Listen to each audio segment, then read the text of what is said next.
شیطان کو کون دفنائے گا اور اس کی قبر کہاں ہوگی؟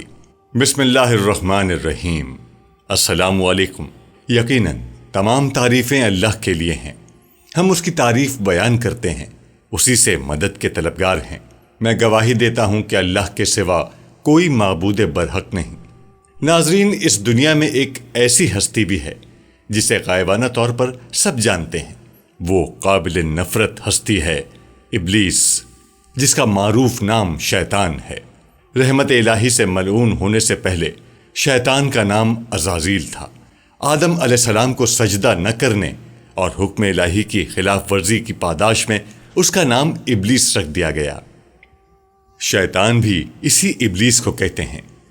آج کی اس خاص ویڈیو میں شیطان کے حوالے سے آپ کو بتائیں گے، یعنی انسانوں کے ازلی دشمن شیطان کو کیسے پیدا کیا گیا، اس بدبخت شیطان کے ماں باپ کون تھے، اور شیطان عزازیل سے ابلیس کیسے بنا، شیطان کو موت کب آئے گی، اس کا انجام کیسا بھیانک ہوگا، شیطان کو کون دفنائے گا اور اس کی قبر کہاں ہوگی، کون ابلیس کو موت دے گا، کیا شیطان کو نزا کے عالم میں تکلیف ہوگی، اور اس شیطان کی قبر کہاں بنائی جائے گی، شیطان کتنے عرصے تک موت کی نیند سویا رہے گا۔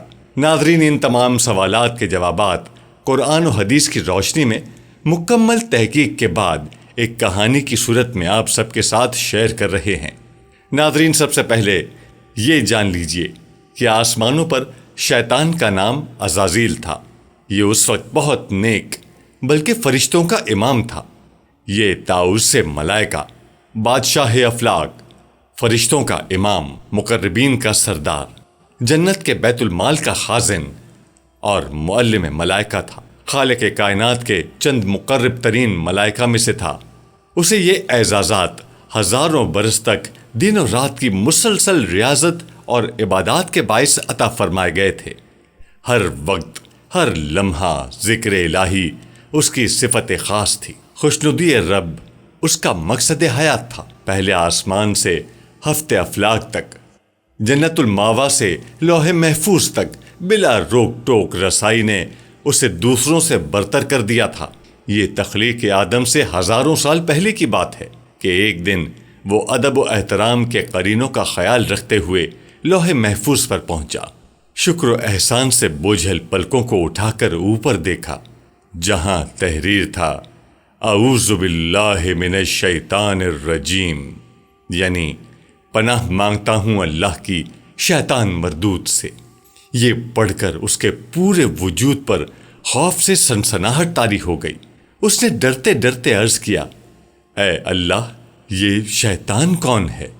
بارگاہ خداوندی سے ندا آئی، اے عزازیل، یہ نہایت عابد، زاہد، برگزیدہ اور میرے مقربین خاص میں سے ہے، لیکن یہ تکبر میں مبتلا ہو کر میری حکم عدولی کرے گا، بس میں اسے ملعون و مردود قرار دے کر راندہ درگاہ کر دوں گا۔ رب ذوالجلال کی اس بات سے وہ لرز اٹھا، اس کی زبان میں لڑکھڑاہٹ آ گئی۔ اٹکتے لفظوں کے درمیان پھر عرض کیا، اے معبود برحق، کیا میں اس سے واقف ہوں؟ ارشاد ہوا، وقت آنے پر تو نہ صرف اسے پہچان جائے گا بلکہ اس کے انجام سے بھی واقف ہو جائے گا۔ عرش معلیٰ سے آنے والے اس جواب سے اس کا وجود کانپ اٹھا۔ بے اختیار اس کی آنکھوں سے آنسو جاری ہو گئے۔ اس نے سوچا، آخر وہ کون بدبخت و بدنصیب ہوگا جو ہمیشہ کے لیے نشان عبرت بنا دیا جائے گا؟ برسوں تک یہ خیال اس کی سوچوں پر غالب رہا، تاہم گزرتے وقت کے ساتھ بڑھتی ذمہ داریوں اور شدید مصروفیات نے اس واقعے کو اس کی یادوں سے محو کر دیا۔ فرشتوں کے استاد کی حیثیت سے اس کی ذمہ داری درس و واعظ بھی تھی، جس کا آسمانوں میں دور دور تک چرچا تھا، اور ملائکہ کی بڑی تعداد اس میں شریک ہو کر مستفید ہوتی تھی۔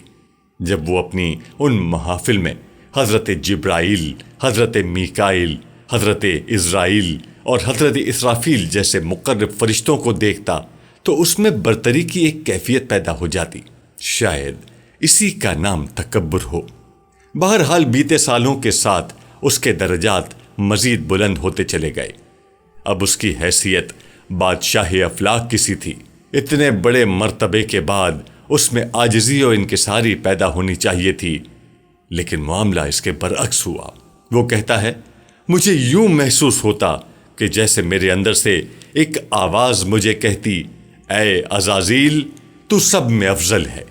مجھے اچھی طرح یاد ہے، ایک دو بار مجھے حضرت جبرائیل اور حضرت میکائیل نے سمجھانے کی کوشش بھی کی تھی، لیکن جب عقل پر غرور اور تکبر کے بادل چھا جائیں، آنکھوں پر رعونیت کا پردہ پڑ جائے، کان واعظ و نصیحت سننے سے قاصر ہوں، تو پھر تباہی و بربادی مقدر بن جاتی ہے۔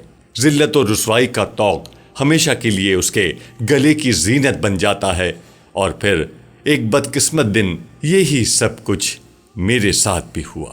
رب ذوالجلال نے اس کی ہزارہ سالوں کی عبادتیں اس کے منہ پر دے ماریں۔ وہ جو طاؤس ملائکہ تھا اب ملون و مردود بن چکا تھا، اسے حضرت انسان کا کھلا دشمن قرار دے کر لعنت اللہ علی شیاطینہم کے لقب سے نوازا گیا۔ اب وہ شر کی طاغوتی قوت میں تبدیل ہو کر بدی اور برائی کی سب سے بڑی علامت بن چکا تھا۔ قرآن پاک میں 88 بار شیطان اور 11 بار ابلیس کے نام سے اس کا ذکر کیا گیا ہے۔ ابلیس کے نام سے اس کا ذکر کر کے انسانوں کو اس سے دور رہنے اور اس کے شر سے بچنے کا حکم دیا گیا۔ باری تعالیٰ نے 1,24,000 پیغمبروں کو دنیا میں مبعوث فرما کر قوموں کو شیطان لعین کے مکر و فریب سے بچنے کی تلقین فرمائی۔ ناظرین، زمین پر جانے سے پہلے شیطان نے اللہ سے 4 چیزوں کی اجازت طلب کی: تا قیامت موت سے مہلت، اہل زمین کو بہکانے کی قوت، ہیئت تبدیل کرنے کی صلاحیت، اولاد کثیر اور ان کی طویل عمریں۔ اللہ تعالیٰ نے فرمایا، جا تجھے اجازت ہے، لیکن میرے نیک بندے تیرے قریب بھی نہیں آئیں گے، اور جس نے تیرا ساتھ دیا میں تجھ سے اور ان سب سے جہنم کو بھر دوں گا، جس کا تذکرہ سورہ بنی اسرائیل آیات نمبر 61 تا 63 میں موجود ہے۔ اب اس کا کام آسان ہو گیا تھا۔ کھنکھناتی سڑتی مٹی سے پیدا کیا گیا یہ حضرت انسان جو اشرف المخلوق ہے، مسجود ملائکہ، احسن تقویم اور اپنے اوصاف و کمالات پر نازاں ہے، لیکن شیطان اس نفس کے پجاری انسان کے رگ و پے سے اچھی طرح واقف ہے، گو کہ اسے اس بات کا اختیار نہیں ہے کہ وہ ان کے اجسام پر قابض ہو کر ان سے بالجبر بدی کے کام کروائے۔ چنانچہ وہ ان کی اندرونی جبلت یعنی نفس امارہ کو اپنی وسوسہ اندازیوں اور دسیسہ کاریوں کے چنگل میں پھنسا کر برائیوں پر آمادہ کرتا ہے۔ ان میں سے جو صاحب ایمان ہیں وہ تو تعوذ اور استغفار پڑھ کر اسے بھاگ جانے پر مجبور کر دیتے ہیں، لیکن لالچی فطرت کے حامل اکثریت اس کے دام فریب میں مبتلا ہو کر اندھا دھند اس کے پیچھے بھاگنے لگ جاتے ہیں۔ پھر یہ خود ہی شرک کو تعلیم، کفر و فسق کو عبادت، نافرمانی کو حاضر جوابی، بدتمیزی کو بہادری، موسیقی کو روح کی غذا، رقص کو جسم کی شاعری، عریانیت اور فحاشی کو جدت پسندی، مذہبی اقدام کو فرسودہ، دینی روایات کو قدامت پسندی قرار دے کر شرم و حیا کی چادر کو تار تار کر دیتے ہیں۔ ناظرین، حضرت آدم کے دنیا میں آنے سے قبل کرۂ ارض اور آسمان پر 2 قسم کی مخلوقات رہتی تھیں، ایک نوری اور دوسری ناری۔ نوری مخلوق نور سے پیدا کیے گئے فرشتے ہیں جو آسمانوں میں رہ کر دن رات عبادت الہی میں مصروف رہتے ہیں۔ ان کے یہاں عورتیں ہوتی ہیں اور نہ ہی ان کی نسل چلتی ہے۔ ناری مخلوق جنات ہیں جو آگ سے پیدا کیے گئے، جو زمین پر رہتے ہیں۔ ان کے یہاں عورتیں بھی ہوتی ہیں اور ان کی نسل بھی خوب پھیلتی ہے۔ جنات میں شرر کا مادہ بہت زیادہ ہوتا ہے۔ اکثر لوگ مجھے بھی فرشتہ سمجھتے ہیں، لیکن میں جنات کی نسل سے ہوں اور آگ کے بھڑکتے شعلے سے پیدا کیا گیا ہوں۔ جس طرح انسانوں میں حضرت آدم کو ابو البشر کہا جاتا ہے، اسی طرح شیطان کے جد امجد تارانوس کو ابو الجن کے نام سے یاد کیا جاتا تھا۔ کچھ مورخین نے ان کا نام مارج بھی لکھا ہے۔ شیطان یعنی ابلیس کا اصل نام عزازیل ہے۔ بچپن کا وہ سوال کہ کیا صرف سجدہ نہ کرنے کی وجہ سے شیطان کو دھتکارا گیا؟ کیا اسے توبہ کرنے کا موقع نہیں ملا؟ جب اللہ تعالیٰ نے تمام فرشتوں کو حکم دیا کہ آدم علیہ السلام کو سجدہ کرو تمام فرشتے فوراً سجدے میں گر جاتے ہیں سوائے ابلیس کے۔ اللہ تعالیٰ کی ذات اگر چاہتی تو اسی وقت اس کو اپنی بارگاہ سے خارج کر سکتی تھی، لیکن ایسا نہیں ہوا۔ اسے توبہ کا موقع دیا گیا۔ پوچھا گیا کہ اے عزازیل، تو نے سجدہ کیوں نہیں کیا؟ قرآن مجید میں ہے کہ جب اللہ تعالیٰ نے حضرت آدم علیہ السلام کو سجدہ کرنے کا حکم دیا تو ابلیس نے انکار کر دیا اور حضرت آدم علیہ السلام کی تحقیر اور اپنی بڑائی کا اظہار کر کے تکبر کیا۔ اسی جرم کی سزا میں خداوند عالم نے اس کو مردود بارگاہ قرار دے کر دونوں جہانوں میں ملعون فرما دیا اور اس کی پیروی کرنے والوں کو جہنم میں عذاب نار کا سزاوار بنا دیا۔ اللہ نے فرمایا، کس چیز نے تجھے روکا کہ تو نے سجدہ نہ کیا جب میں نے تجھے حکم دیا تھا؟ وہ بولا، میں اس سے بہتر ہوں، تو نے مجھے آگ سے بنایا اور اسے مٹی سے بنایا۔ فرمایا، تو یہاں سے اتر جا، تجھے حق نہیں پہنچتا کہ یہاں رہ کر غرور کرے، نکل جا، تو ہے ذلت والوں میں۔ بولا، مجھے فرصت دے اس دن تک کہ لوگ اٹھائے جائیں۔ فرمایا، تجھے مہلت ہے۔ بولا، تو قسم اس کی کہ تو نے مجھے گمراہ کیا، میں ضرور تیرے سیدھے راستے پر ان کی طاق میں بیٹھوں گا، پھر ضرور میں ان کے پاس آؤں گا، ان کے آگے اور پیچھے اور داہنے اور بائیں سے، اور تو ان میں اکثر کو شکر گزار نہ پائے گا۔ فرمایا، یہاں سے نکل جا۔ رد کیا گیا اور راندہ ہوا۔ ضرور جو ان میں سے تیرے کہنے پر چلا میں تم سب سے جہنم بھر دوں گا۔ ایک بزرگ جناب فخر الدین رازی رحمۃ اللہ علیہ اپنے دور کے بہت بڑے عالم تھے۔ ان پر جب نزاع کا وقت آیا تو شیطان آ پہنچا، کہنے لگا، اے فخر الدین، آپ کے پاس اللہ تعالیٰ کی ذات کے ہونے کی کیا دلیل ہے؟ انہوں نے ایک دلیل دی، شیطان نے اپنے علم سے وہ رد کر دی۔ انہوں نے دوسری دلیل دی، اس نے وہ بھی رد کر دی، حتیٰ کہ آپ نے 359 دلیلیں دیں، اس نے سب رد کر دیں۔ حضرت نجم الدین کبریٰ رحمۃ اللہ علیہ آپ کئی مسافت دور وضو فرما رہے تھے اور اپنے باطنی تصرف سے یہ سارا ماجرا دیکھ رہے تھے۔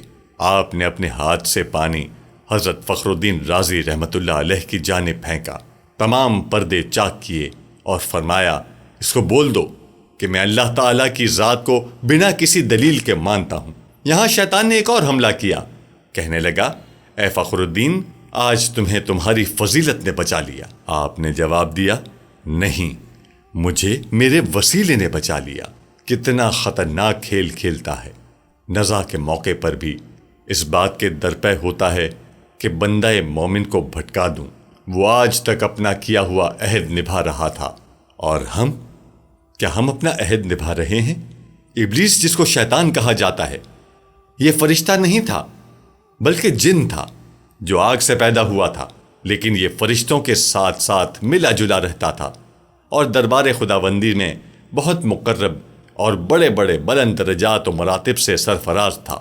حضرت کعب احبار رضی اللہ تعالی عنہ کا فرمان ہے کہ ابلیس 40,000 برس تک جنت کا خزانچی رہا اور 80,000 برس تک ملائکہ کا ساتھی رہا اور 20,000 برس تک ملائکہ کو واعظ سناتا رہا اور 30,000 برس تک مقربین کا سردار رہا، 1,000 برس تک روحانیین کے سرداری کے منصب پر رہا اور 14,000 برس تک عرش کا طواف کرتا رہا، اور پہلے آسمان میں اس کا نام عابد اور دوسرے آسمان میں زاہد اور تیسرے آسمان میں عارف، چوتھے آسمان میں ولی اور پانچویں آسمان میں تقی اور چھٹے آسمان میں خازن اور ساتویں آسمان میں عزازیل تھا، اور لوح محفوظ میں اس کا نام ابلیس لکھا ہوا تھا، اور یہ اپنے انجام سے غافل اور خاتمے سے بے خبر تھا۔ قرآن مجید کے اس عجیب واقعے میں عبرتوں اور نصیحتوں کی بڑی بڑی درخشندہ اور تابندہ تجلیاں ہیں۔ اسی لیے اس واقعے کو خداوند قدوس نے مختلف الفاظ میں اور متعدد طرز بیان کے ساتھ قرآن مجید کے 7 مقامات میں بیان فرمایا ہے، یعنی سورہ بقرہ، سورہ آراف، سورہ ہجر، سورہ بنی اسرائیل، سورہ کہف، سورہ طٰہٰ اور سورہ صاد میں اس دل ہلا دینے والے واقعے کا تذکرہ ہے، جس سے ایک بڑا درس ہدایت تو یہ ملتا ہے کہ کبھی ہرگز اپنی عبادتوں اور نیکیوں پر گھمنڈ اور غرور نہیں کرنا چاہیے، اور کسی گنہگار کو اپنی مغفرت سے کبھی مایوس نہیں ہونا چاہیے، کیونکہ انجام کیا ہوگا اور خاتمہ کیسا ہوگا عام بندوں کو اس کی کوئی خبر نہیں ہے، اور نجات و فلاح کا دار و مدار در حقیقت خاتمہ بالخیر پر ہی ہے۔ بڑے سے بڑا عابد اگر اس کا خاتمہ بالخیر نہ ہوا تو وہ جہنمی ہوگا، اور بڑے سے بڑا گنہگار اگر اس کا خاتمہ بالخیر ہو گیا تو وہ جنتی ہوگا۔ دیکھ لو ابلیس کتنا بڑا عبادت گزار اور کس قدر مقرب بارگاہ تھا، اور کیسے کیسے مراتب و درجات کے شرف سے سرفراز تھا، مگر انجام کیا ہوا کہ اس کی ساری عبادتیں غارت و اکارت ہو گئیں، اور وہ دونوں جہان میں ملعون ہو کر عذاب جہنم کا حقدار بن گیا، کیونکہ اس کو اپنی عبادتوں اور بلندی درجات پر غرور اور تکبر ہو گیا تھا، مگر وہ اپنے انجام اور خاتمے سے بالکل بے خبر تھا۔ ناظرین، ایک روایت میں آتا ہے کہ شیطان کہتا ہے کہ یہ میرے پیدا ہونے سے 1.5 لاکھ سال پہلے کا واقعہ ہے۔ میرے والد کا نام چلیپا اور ابو الغوی ان کی کنیت تھی۔ میرے باپ کا چہرہ ببر شیر جیسا تھا۔ وہ بڑا باروب، بہادر، قوی اور نڈر جن تھا۔ میرا باپ اپنی قوم کا سردار تھا۔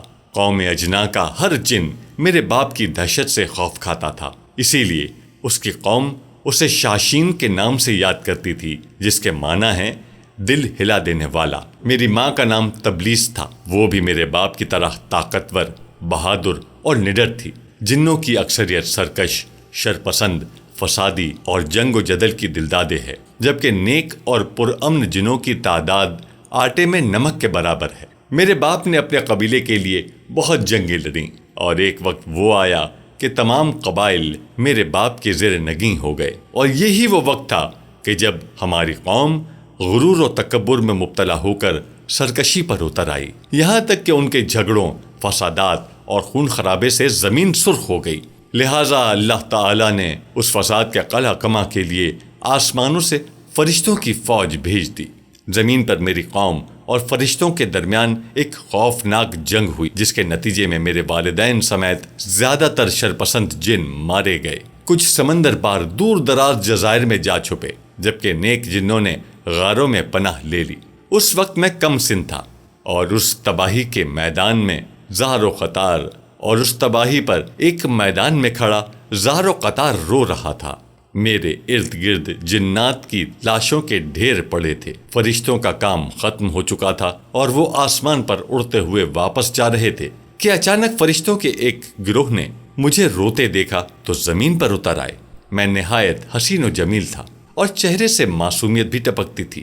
انہیں مجھ پر ترس آ گیا، چنانچہ ان رحم دل فرشتوں نے حضرت جبرائیل کے ذریعے اللہ تعالیٰ سے مجھے ساتھ لے جانے کی اجازت طلب کی، اور پھر اللہ کی رضا سے مجھے گود میں لے کر پہلے آسمان پر اتر گئے۔ وہاں میری تعلیم و تربیت کا بہترین بندوبست کر دیا۔ میں بہت ذہین تھا اور محنتی بھی۔ اپنا تمام تر وقت عبادت و ریاضت میں گزارتا تھا۔ اپنے اتالیق فرشتوں سمیت سب سے بہت کم بات کرتا تھا۔ اکیلا ہی آسمان کی سیر کو نکل جاتا، اور گھنٹوں قدرت الہی کے رازہائے سربستہ کو جاننے کی ناکام کوششوں میں اپنا سر کھپاتا۔ وقت تیزی سے گزر رہا تھا۔ میرے سرد رویے نے مجھے فرشتوں میں مغرور و مشہور کر دیا تھا، لیکن مجھے اس کی کوئی فکر نہیں تھی۔ میرا ہدف تو اللہ کا سب سے مقرب اور عبادت گزار بننا تھا، جس کے لیے میں دن رات ریاضت و عبادات میں مصروف رہتا تھا۔ یہاں تک کہ ایک دن اللہ نے مجھے دوسرے آسمان پر فائز فرما دیا، اور پھر گزرتے وقت کے ساتھ اپنی علمیت اور قابلیت کی بنا پر مجھے اللہ کا قرب حاصل ہوتا چلا گیا۔ پہلے آسمان پر مجھے عابد کہا جاتا تھا، دوسرے پر زاہد۔ مجھے اللہ کا قرب حاصل ہوتا چلا گیا۔ حضرت کعب احبار میرے بارے میں فرماتے ہیں کہ آدم کے پتلے سے ملاقات سے ایک دن پہلے کا واقعہ ہے کہ میں ہفت افلاک کی سیر کرتا ہوا اوپر پہنچا تو مجھے پتا چلا کہ اللہ تعالیٰ ایک نئی مخلوق پیدا فرما رہے ہیں، جس کے لیے دنیا کے ہر کونے سے مٹی لائی گئی ہے۔ علامہ ابن کثیر لکھتے ہیں کہ اللہ عز و جل نے آدم کے پتلے کو اپنے دست قدرت سے پیدا فرمایا، اور یہ بغیر روح کے 40 سال تک اسی طرح پڑا رہا۔ فرشتے جب اس کے پاس سے گزرتے تو گھبرا جاتے۔ ان میں سب سے زیادہ گھبرانے والا ابلیس تھا۔ یہ اس کے پاس سے گزرتا تو اسے مارتا، جس کی وجہ سے اس جسم سے ایسی آواز نکلتی جیسے کھنکھناتی مٹی کی ٹھیکری سے نکلتی ہے۔ ابلیس اس جسم کے منہ سے اندر داخل ہوا اور پیچھے سے نکل گیا اور فرشتوں سے کہا کہ تم اس سے نہ ڈرو، یہ تو اندر سے خالی ہے، اگر میں اس پر مسلط ہو گیا تو اسے ہلاک کر ڈالوں گا۔ اور پھر وہ دن بھی آ گیا جب رب العالمین نے فرشتوں سے فرمایا کہ میں زمین پر اپنا ایک نائب بنانے لگا ہوں، وہ زمین پر میرے احکام کا نفاذ کروائے گا۔ فرشتوں نے عرض کیا، اے پروردگار عالم، یہ زمین پر فساد برپا کرے گا اور یہ آپس میں خون ریزی کریں گے، جبکہ ہم تو دن رات آپ کی تسبیح کرتے رہتے ہیں اور آپ کی پاکی بیان کرتے رہتے ہیں۔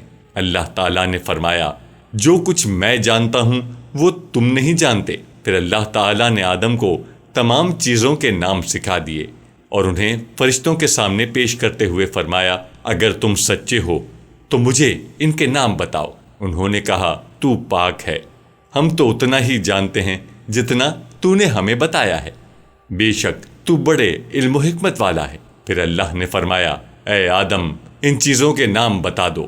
پھر جب آدم نے انہیں نام بتا دیے تو فرمایا، کیا میں نے تمہیں نہیں کہا تھا کہ میں آسمانوں اور زمین کی چھپی ہوئی چیزیں جانتا ہوں، اور جو تم ظاہر کرتے ہو اور جو تم چھپاتے ہو اسے بھی جانتا ہوں۔ پھر فرشتوں کو حکم دیا کہ آدم کو سجدہ کرو۔ انہوں نے سجدہ کیا مگر ابلیس نے انکار کیا۔ شیطان کو تکبر، رعونیت اور بڑائی نے آدم کو سجدہ کرنے سے روکے رکھا۔ اللہ تعالیٰ نے فرمایا، تجھے سجدہ کرنے سے کس چیز نے منع کیا ہے جبکہ میں نے تمہیں حکم دیا؟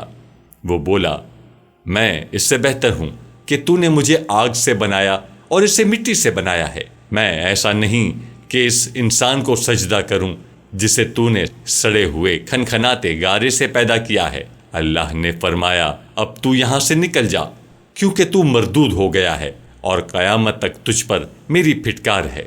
شیطان نے کہا، اے میرے رب، مجھے روز محشر تک کی مہلت دے دے۔ فرمایا، جا، میں نے تجھے متعین وقت کے دن تک مہلت دے دی۔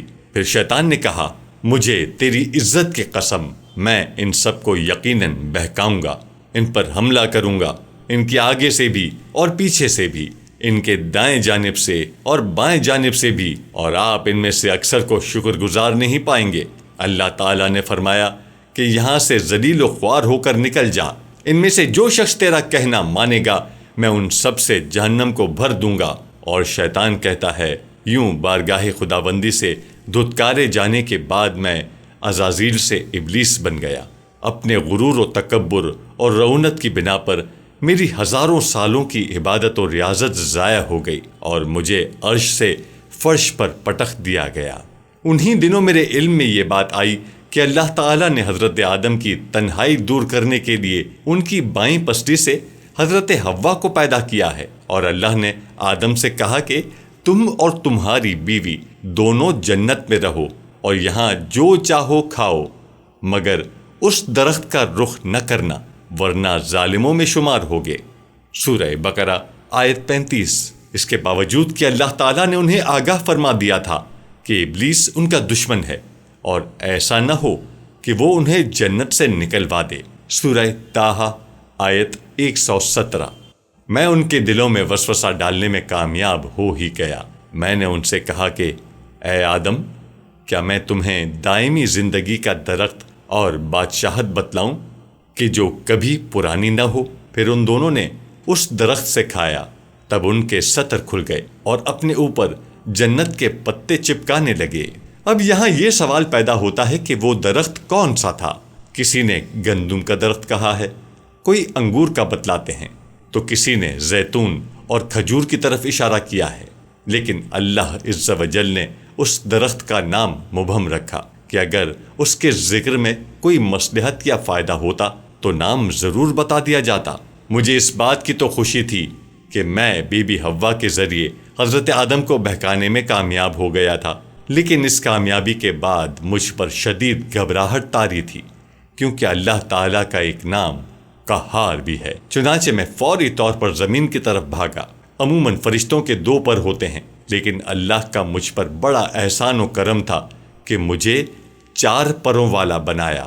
جس سے مجھے ہر جگہ جانے میں بہت آسانی ہو جاتی ہے۔ علامہ ابن کثیر نے 4 پروں والی انفرادیت کا قصص الانبیاء میں ذکر کیا ہے۔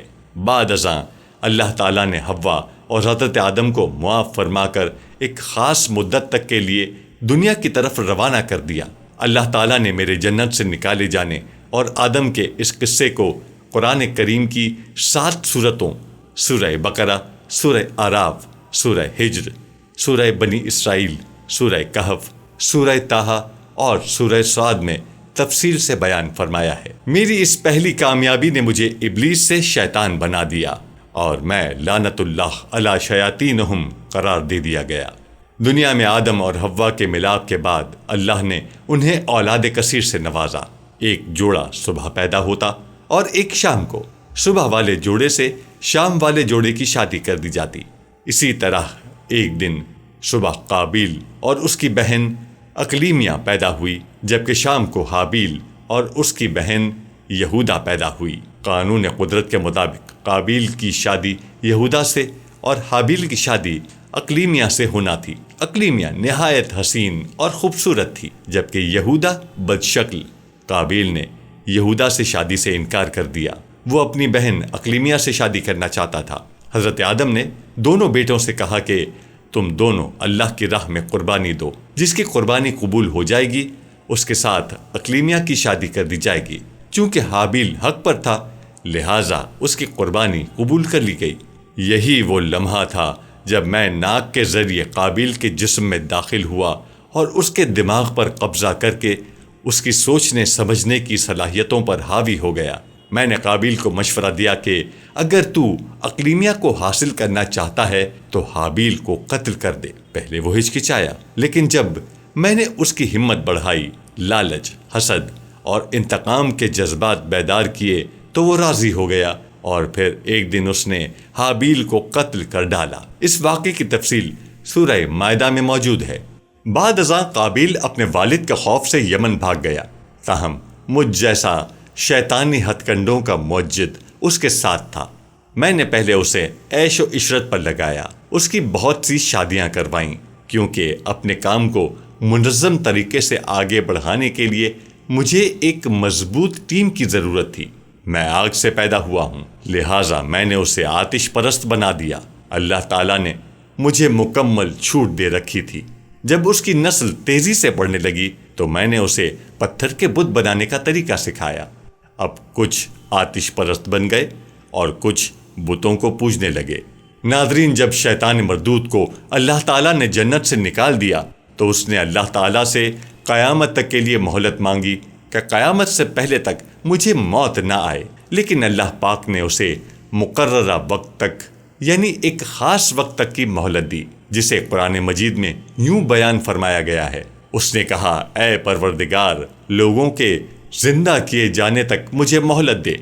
فرمایا، تجھے مہلت دی جاتی ہے وقت معلوم تک کے لیے۔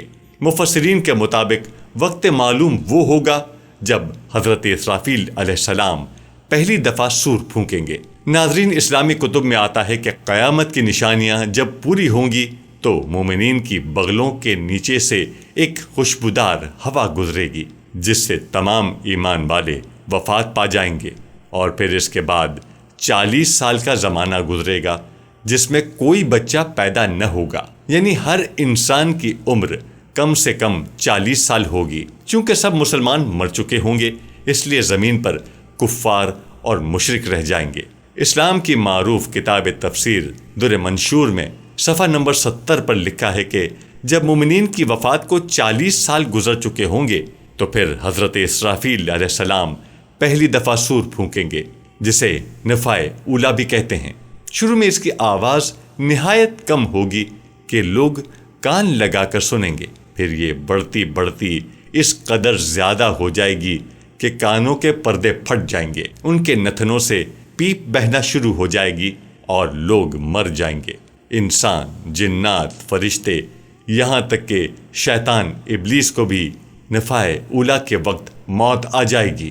اس کے ٹھیک 40 سال بعد حضرت اسرافیل علیہ السلام دوسرا سور پھونکیں گے تو پھر تمام مردے زندہ ہو جائیں گے اور قیامت قائم ہوگی اور میزان لگے گا۔ یعنی نفع اولا کے وقت ابلیس کو موت آئے گی۔ نفع اولا اور نفع ثانیہ کے مابین 40 سال کا عرصہ ہوگا، اور یہ کہ ابلیس 40 سال تک مردہ رہے گا۔ ناظرین، کیا آپ جانتے ہیں کہ ابلیس کو موت کیسے آئے گی اور شیطان 40 سال مردہ حالت میں کہاں گزارے گا؟ اس سلسلے میں حضرت کعب احبار رضی اللہ تعالی عنہ کی ایک مشہور روایت ہے کہ حضرت کعب بن احبار رضی اللہ تعالی عنہ فرماتے ہیں کہ جب ابو البشر یعنی حضرت آدم علیہ السلام کی وفات کا وقت آیا تو وہ پریشان ہو گئے اور اللہ پاک سے عرض گزار ہوئے کہ اے اللہ، میری موت سے میرا ازلی دشمن بہت خوش ہوگا، کیونکہ میں مرنے والا ہوں اور وہ قیامت تک زندہ رہے گا۔ اسی وقت ملک الموت حضرت اسرائیل علیہ السلام حضرت آدم علیہ السلام کی خدمت میں حاضر ہوئے اور فرمایا کہ اے ابو الآدم، آپ وفات کے بعد جنت میں رہیں گے، جبکہ ابلیس قیامت تک دنیا میں رہے گا، اور پھر قیامت سے 40 سال پہلے اس کو ایسی موت آئے گی کہ وہ پوری دنیا کے انسانوں جتنی موت کی تکلیف برداشت کرے گا، اور پھر جہنم ہی اس کا واحد ٹھکانہ ہوگا۔ حضرت کعب رضی اللہ تعالی عنہ مزید فرماتے ہیں کہ حضرت آدم ملک الموت سے فرمانے لگے کہ مجھے ابلیس کی موت کا منظر بیان کرو، تو ملک الموت نے ابلیس کی موت کا حال بیان کرنا شروع کیا، تو وہ اتنی دردناک موت تھی کہ حضرت آدم علیہ السلام اپنے آنسوؤں پر قابو نہ رکھ سکے۔ لوگ حضرت کعب رضی اللہ تعالی عنہ سے کہنے لگے کہ ہمیں بھی ابلیس کی موت کا کچھ حال بیان فرمائیں۔ لوگوں کی بیجا فرمائشوں پر حضرت کعب رضی اللہ تعالی عنہ ابلیس کی موت کا منظر کچھ یوں پیش کرتے ہیں کہ اللہ تعالی ملک الموت سے فرمائیں گے کہ میرے غیظ و غضب اور غصے کا لباس پہن کر جاؤ اور ابلیس کی روح قبض کرو۔ ابلیس سے تمام انسانوں اور جنوں سے زیادہ سختی کرنا۔ جب ملک الموت غضب اور غصے سے بھر کر بہت سے فرشتوں کے ساتھ ابلیس کی روح قبض کرنے آئیں گے تو جو بھی آسمان اور زمین میں سے ان کو دیکھ لے گا وہ فوراً ہی مر جائے گا۔ جب ملک الموت ابلیس کے پاس پہنچیں گے تو وہ دھاڑیں مار مار کر روئے گا۔ پھر شیطان کو موت کی تکلیف دی جائے گی جو ساری مخلوق کی موت کی تکلیف سے زیادہ ہوگی۔ ناظرین، اس کے بعد ابلیس گھبرا کر مشرق کی جانب بھاگے گا تو کبھی مغرب کی جانب، لیکن ہر جانب اپنے سامنے ملک الموت کو پائے گا۔ سمندر میں چھپنے جائے گا لیکن سمندر اسے جگہ نہیں دے گا۔ شیطان آسمانوں کی طرف بھاگے گا تو وہاں مقرر فرشتے اس کو آگ کے کوڑے ماریں گے، جس کے بعد شیطان حضرت آدم علیہ السلام کی قبر پر جائے گا اور آدم علیہ السلام کی قبر کے پاس کھڑا ہو کر کہے گا کہ اے آدم، تمہاری وجہ سے میں ملعون و مردود بنا، کاش کہ تم پیدا ہی نہ ہوتے۔ پھر ملک الموت سے کہے گا کہ کتنی سختی اور تکلیف کے ساتھ میری جان نکالو گے؟ تو ملک الموت فرمائیں گے کہ جتنے لوگ جہنم میں ہیں ان سب کی موت سے کہیں زیادہ تکلیف اور سختی کے ساتھ۔ یہ سن کر ابلیس تڑپنے لگے گا اور چیختا چلاتا ادھر ادھر بھاگے گا اور اسی جگہ پہنچ جائے گا جہاں سے اس نے جنت سے نکلنے کے بعد پہلا قدم رکھا تھا۔ وہ آگ کے انگارے کی طرح سرخ ہوگی، زمین چنگاری کی طرح ہو جائے گی۔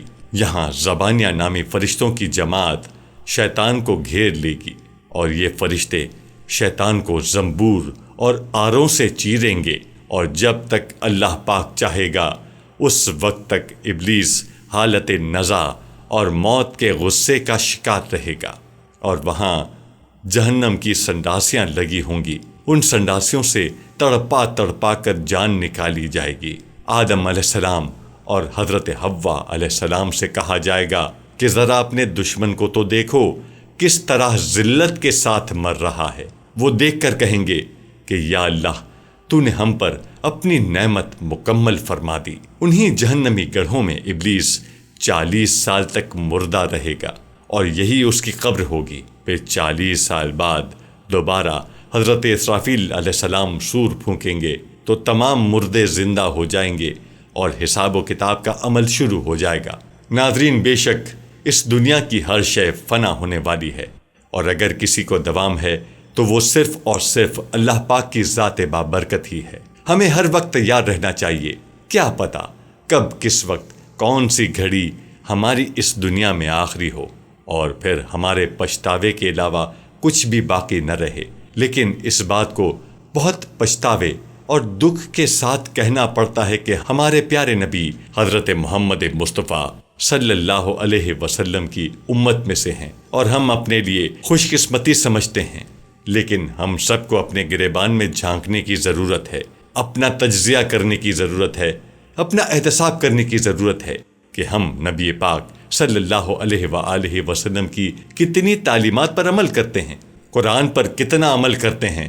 رات کو سونے سے پہلے تھوڑی دیر کے لیے اپنا احتساب کر لیا کیجیے کہ آج صبح سے لے کر شام تک ہم نے اللہ تعالیٰ کی کتنی نافرمانیاں کی ہیں اور کتنی فرما برداری کی ہے، اور اس بات کا عہد کر لیا کریں کہ جو آج کے دن مجھ سے کوتاہیاں ہوئی ہیں وہ کل سے نہیں ہوں گی انشاءاللہ۔ وہ دن دور نہیں کہ جب آپ کی زندگی بدل جائے گی اور آپ دین حق کی راہ پر چل پڑیں گے۔ آخر میں ہماری دعا ہے کہ اللہ پاک ہم سب مسلمانوں کو دین اسلام پر چلنے والا بنائے اور ہمارا خاتمہ دین حق پر ہو، آمین۔ ناظرین، یہ تھی ہماری آج کی ویڈیو۔ ہم امید کرتے ہیں کہ آپ کو ہماری آج کی یہ ویڈیو ضرور پسند آئی ہوگی۔ اگر آپ کو ہماری آج کی یہ ویڈیو پسند آئی ہے تو آپ سے گزارش کرتے ہیں کہ آپ ہمارے چینل کو ضرور سبسکرائب کر لیں اور ساتھ ہی لگے بیل کے بٹن کو بھی پریس کر لیں تاکہ آپ کے پاس ہماری آنے والی مزید معلوماتی ویڈیوز کا نوٹیفیکیشن بر وقت ملتا رہے۔ سبسکرائب کے ساتھ ساتھ ہماری ویڈیو کو لائک بھی کریں اور اپنی قیمتی رائے کا اظہار کمنٹس میں ضرور کریں۔ کمنٹس میں آپ اپنے سوالات بھی ہم تک پہنچا سکتے ہیں۔ اللہ تعالیٰ آپ کو اپنی حفظ و امان میں رکھے، آمین۔